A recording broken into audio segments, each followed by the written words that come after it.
Tiers livre, été 2019, atelier en ligne, on l'a appelé Pousser la langue. On est la proposition 5, il faut faire un petit point. On a eu un premier cycle où j'ai essayé de faire varier la distance entre nomination et réel, avec ce qu'on avait appelé ces parpaings de phrases, avec s'en remettre au sol, et puis ensuite une démarche prise à Francis Ponge pour aller vers l'objet avec une suite d'étapes, chacune étant écriture en elle-même, et puis pour finir avec cet exercice de description, une contrainte de description. Alors je suis conscient que c'était difficile, que ça ne donne pas de promesses, peut-être moins gratifiant que ce qu'on faisait l'an dernier, où immédiatement on voyait ces villes pour chacun se construire, s'ajuster, ces blocs. Mais c'est bien l'idée de pousser la langue. L'atelier ville, la langue pour chacun, bon, évidemment, elle bougeait selon l'exercice, mais elle se constituait dans une unité et on ne touchait pas à cette unité.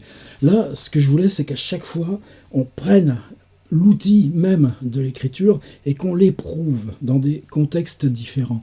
Alors, ça me donne là, maintenant, le moment où on stabilise, où on va essayer d'une part d'avoir aussi ces choses gratifiantes qui se produisent, qui viennent, que les exercices s'accumulent, d'autre part de voir quels sont les paramètres et comment ça se passe pour chacun, même si évidemment pour chacun c'est différent, et je vous suis hyper reconnaissant de ce qui se passe entre vous sur le blog. Je crois qu'on est à 600 contributions et puis plus de 1500 ou presque 2000 commentaires des uns aux autres, et c'est ça, c'est une communauté qui a plus rien à voir avec moi, avec mon échelle, avec les petits échanges qu'on a avec certains d'entre vous, et c'est ça qui est vraiment important.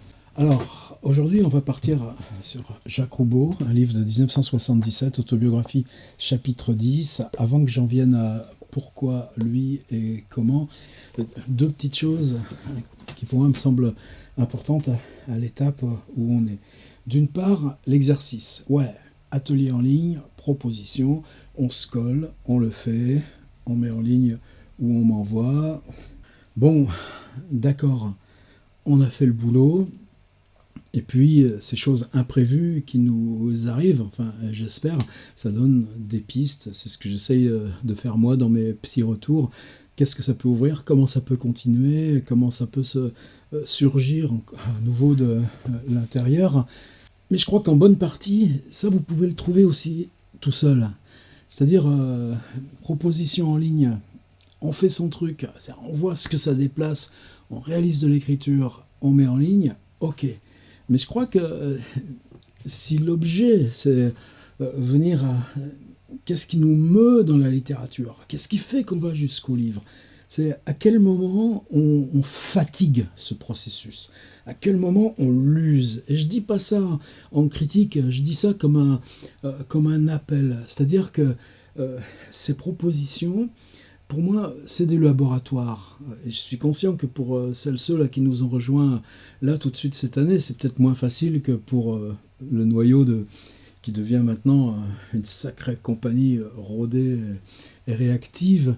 Mais c'est pas ça l'essentiel. Je crois que l'écriture, on peut rentrer à tous les étages, on peut prendre cet atelier au rythme où on veut, et tout ça. Si vous avez calé là, sur la 3 ou la 4, n'hésitez pas à commencer direct avec la 5 qui arrive aujourd'hui. Tout ça, c'est souple. Quand je veux dire fatiguer le truc, ça veut dire que, quelle que soit la proposition, bon, on débouche sur quelque chose. Mais c'est quelque chose, et il y en a certains ou certaines parmi vous qui ont su le faire, ça. La prendre et la tirer, extirper, tirer comme autrefois on amincissait le vélin pour imprimer de longs récits sur un seul morceau de peau. Vous voyez, ce serait ça l'idée, c'est-à-dire qu'une fois que vous avez ce petit champ de laboratoire, la première chose, oui, c'est gratifiant parce qu'on l'a fait.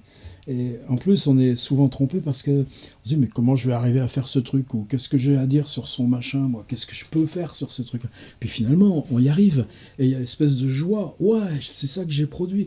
Mais ce truc-là, essayez de prendre le temps de le tirer, le brasser, le malaxer, le pousser jusqu'à sa maladresse. Ça, c'est la première chose que je voulais dire. C'est pas critique, c'est cette idée de laboratoire en rupture avec l'exercice. C'est-à-dire c'est seulement dans cette phase instable, dans cette usure où on aura tiré, où chacun d'entre vous aura tiré son propre texte, qui va se dévoiler ce que j'attends maintenant. Se dévoiler ces espèces de points plus fragiles où on sait qu'on a un livre à faire. Que vous voulez aller vers le livre ou pas le livre, que vous soyez prêt à entreprendre cette démarche ou pas, c'est pas la question.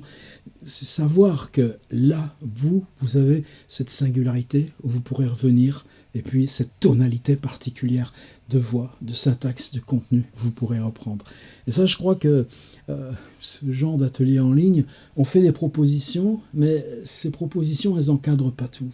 Elles sont l'espèce de territoire commun où on va venir se croiser, mais à chacun de la distendre. C'est dans cette distension qu'on va trouver les trucs. Voilà, premier point. Deuxième point, là j'ai eu plusieurs discussions même. La poésie, c'est une spécificité. La poésie, c'est un travail, un mode de lecture, c'est un conditionnement d'écriture. Alors je sais qu'il y en a parmi vous qui appartiennent à ça, à la poésie. Moi, j'appartiens pas. Je suis lecteur de poésie. Je sais que la poésie, pour moi, c'est ce que j'étudie avant tout pour étudier le noyau, le centre de la langue, mais je la pratique pas. Ce que je pratique, c'est la narration, et cet atelier est un atelier de prose narrative.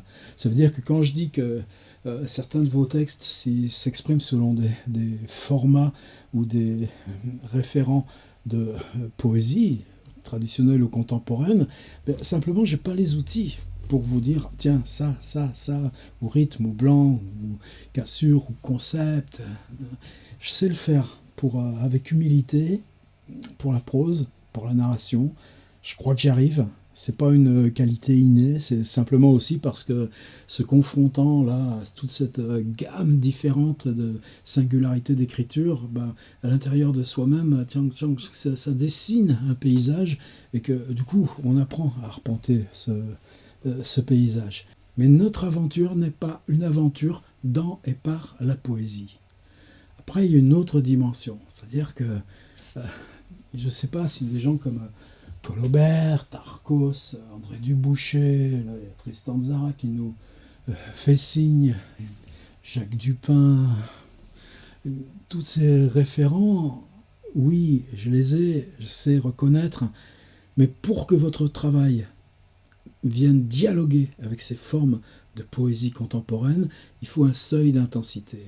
Ce que j'appelle souvent littérature verticale, le truc aller à la ligne et tout ça, ça peut pas marcher. Il faut installer ce référent, et moi je peux pas vous aider à installer ce référent pour l'essence du poétique.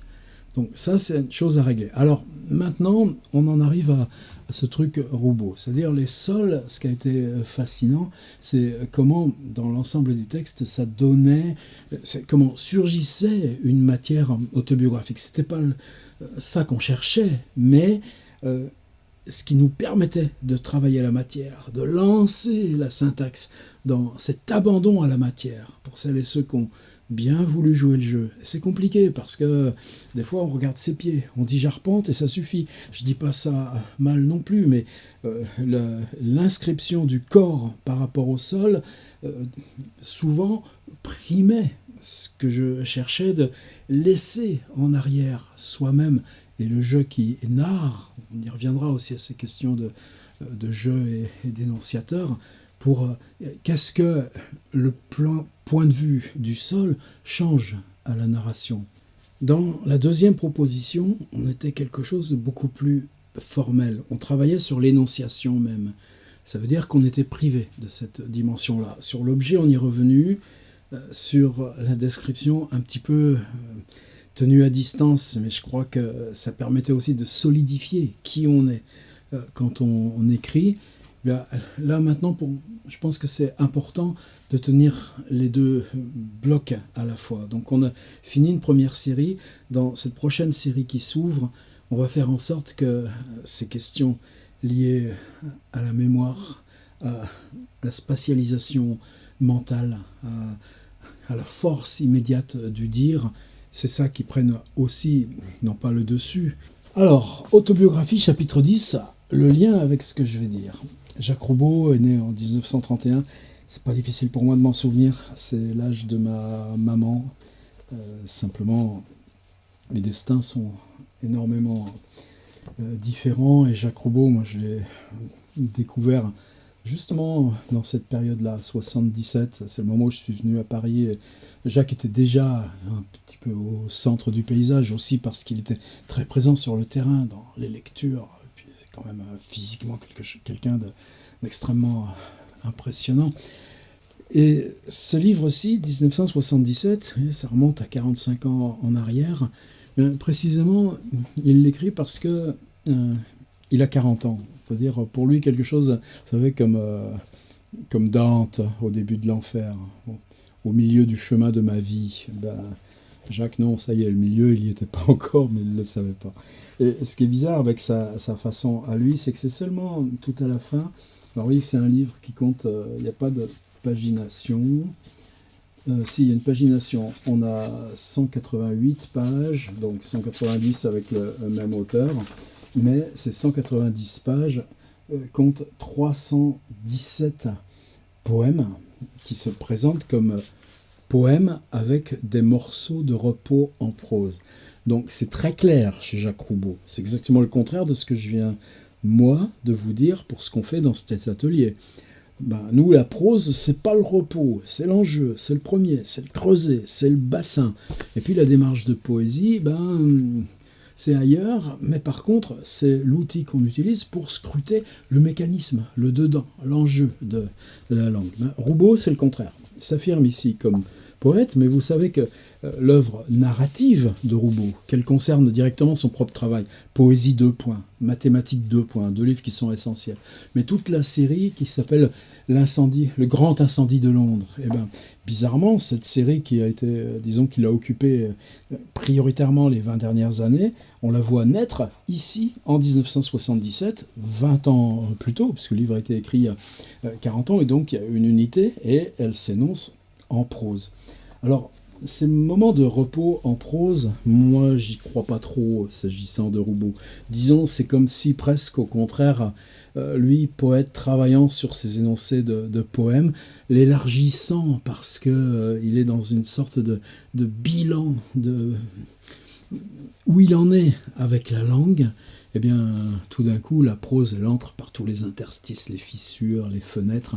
Et donc, le titre, c'est ou comment je me suis fait piéger par le fait que la prose vaut bien, cher Jacques, grand Jacques, comme on l'appelle, la poésie. Alors, je crois que c'est vers page 152, 153, vous voyez, 250, quelques proses. On voudrait s'arrêter, pas de majuscule, point. Voir au dehors de soi, point. Les fenêtres, point d'interrogation, des yeux, point. Livre de volée au-dessus du balcon, point. Quelqu'un, cette fois avec la majuscule, quelqu'un debout, la tête dans le soleil entre ces ruisseaux qui continuent sur la prairie, sans s'arrêter. On vit avec. Qu'est-ce qu'il nous dit ? Il nous dit que là, dans ce paragraphe de 4 lignes, il y a une phrase. Quelqu'un debout, la tête dans le soleil entre ces ruisseaux qui continuent sur la prairie. Ben, on est dans l'essence de la prose, de la langue. Mais simplement, sans s'arrêter, on vit avec.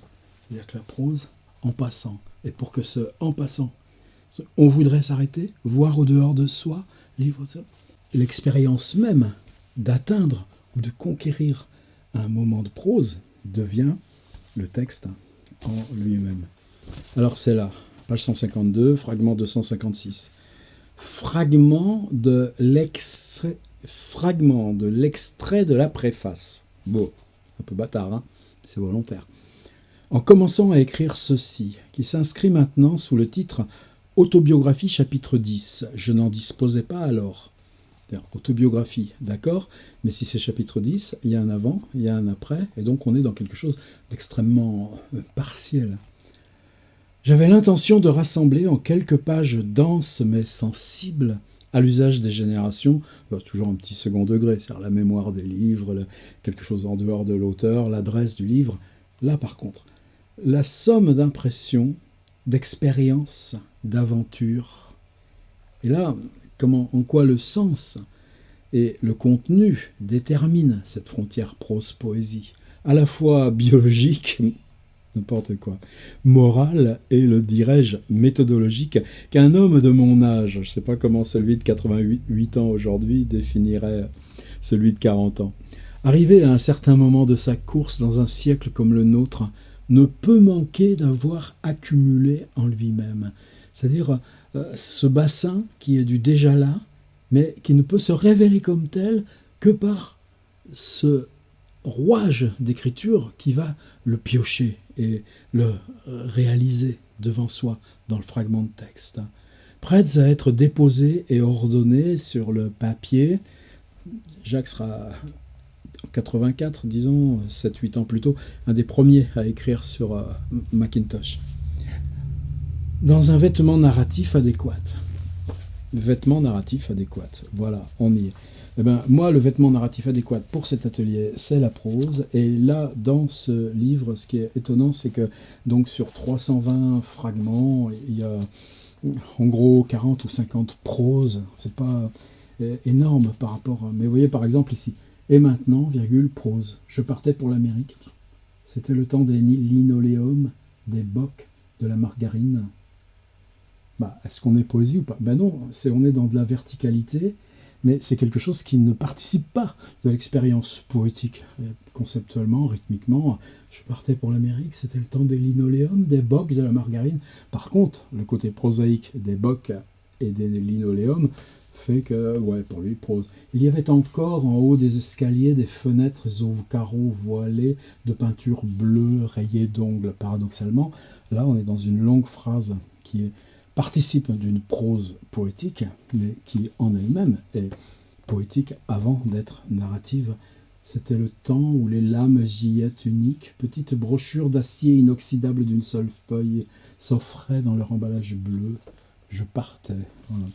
Donc vous voyez, dans ce livre, ce qui fait que ce bouquin, ça n'a rien d'une somme autobiographique, malgré le titre Autobiographie chapitre 10, c'est que Roubaud, pour la première fois de sa vie, explore sans cesse, mais des deux côtés de la frontière. C'est un copain batteur qui disait, quand tu donnes un coup sur la peau, pense que toujours que tu donnes un coup symétriquement par en dessous la peau. Eh ben, je pense que Roubaud, il y a ce truc-là. C'est-à-dire on explore la frontière prose-poésie avec des textes en prose qui surgissent de la manière poétique, des textes en vous m'avez compris. Mais on essaye de définir ce moment de bascule où la prose devient possible et où l'expérience prose-poésie se dissocie. J'en arrive à cette suite. Il y a une quinzaine de textes. Là, c'est le 102. Ils ont ce truc tout à fait exceptionnel, qui n'est pas spécifique à Roubaud. On a déjà vu ça avant lui, on le verra après, qu'il n'y a pas de ponctuation, mais il y a des blancs qui sont à peu près des blancs de durée continue, mais que tous les syntagmes sont séparés par du blanc. En même temps, on est dans un bloc continu, donc on est dans de la prose. Mais cette prose, à l'intérieur d'elle-même, brise sa linéarité, organise la diffraction de son regard, organise les différents strates et plans de regard, connaissance, mémoire, dire, supposition, observation, par le fait que d'un blanc à un autre blanc, chaque fois, on peut partir sur quelque chose de complètement différent. Et il y en a une quinzaine. Alors celui-ci, je l'aime particulièrement parce que juste après, il reprend une espèce de chanson, Poterne des peupliers, R, je pense à la... et là, il n'y a pas de titre dans le fragment 102, mais l'expression Poterne des peupliers vient tout à la fin. Et Jacques Roubaud ne s'en est jamais caché, ou ça revient dans d'autres livres, puisque toujours il y a ce fil autobiographique dans Poésie. Tout simplement, il y avait un vieil oncle et une vieille tante à lui, qui dans ces années-là, globalement, devait avoir l'âge auquel lui accède aujourd'hui. Et puis régulièrement, est-ce que c'est une fois par an, est-ce que c'est une fois tous les 2 mois ou 4 mois, lui qui habite près de la gare Saint-Lazare, rue d'Amsterdam, se rend évidemment à pied, c'est un piéton. Vous savez que Roubaud a toujours marché des heures et construit son texte par mémorisation et le dépose au retour. Une des dernières fois où je l'ai vu, je te marche toujours Jacques, c'est-à-dire, oui, 3 heures, mais je ne peux plus composer qu'un quatrain. C'est-à-dire, cette mémoire immédiate qui, avec le grand âge, se durcit, me fait que le même processus concentre sur l'objet. Peu importe, là on n'est pas dans notre truc. Mais simplement, quand il se rend donc à pied jusqu'à Poterne des Peupliers, il y a ce qu'il anticipe. Comment ça va être dans l'appartement de ces vieilles gens? Comment de l'extérieur on voit la fenêtre? Comment il y a la porte, le couloir?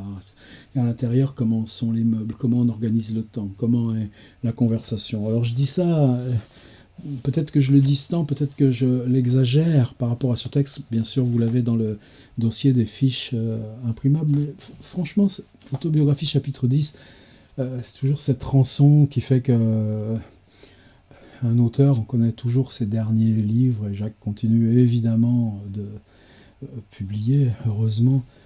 J'en ai des dizaines de titres de Roubaud, c'est un accompagnement d'une vie. Mais celui-ci, autobiographie chapitre 10, je crois que c'est comme... je crois que c'est un petit peu comme Quelque chose noir, ce livre de deuil après le décès d'Alix Cléo Roubaud, grande photographe en même temps. Ça, c'est pas un livre que j'utiliserai en atelier d'écriture. Ou ce livre qui est un vrai outil de travail pour nous qui menons des ateliers d'écriture. Je sais que c'est le cas de nombreux et nombreuses parmi vous dans cet atelier. La forme d'une ville change plus vite, hélas, que le cœur des humains. Il y a 160 façons différentes d'aborder la ville. On s'en est servi l'an dernier. J'y reviens pas. Je crois qu'autobiographie chapitre 10, c'est un livre important comme ça. Alors, la proposition, elle est toute simple, elle est déjà dite. Se prendre une bulle, une sphère, une enclosure, mais quelque chose qui vous appartient. Ça peut être loin dans la mémoire, ça peut être là tout de suite, ça peut être la visite régulière, une fois par an. Si vous êtes familier de Bergogneau, c'est qu'il a exploré ça aussi dans B17G, là encore, une vieille tante, au moment de la Toussaint. Puisque on est rendu sur les tombes familiales, on pousse, et puis elle vous sert les petits biscuits dans le fond de Porto, et on ne la voit plus jusqu'à l'année suivante. Il y a ça tout le temps dans Charles Dickens aussi, en particulier celui que je mets le plus haut, la maison d'Aprevent, Bleak House, mais le magasin d'antiquité. On construit des intérieurs, et ces intérieurs avaient toute une complexité de relations, de vues simultanées de ces intérieurs. Alors c'est petit, il ne faut pas prendre trop, mais là encore, vous avez le droit. Alors simplement, par contre, la forme. Là, je vous demande vraiment une contrainte de forme. On est dans un bloc. Ce bloc fait 10 lignes. Si vous voulez, c'est vous que ça regarde. Mais il peut faire 2 pages, mais il peut faire 4 pages, mais il peut faire 10 pages.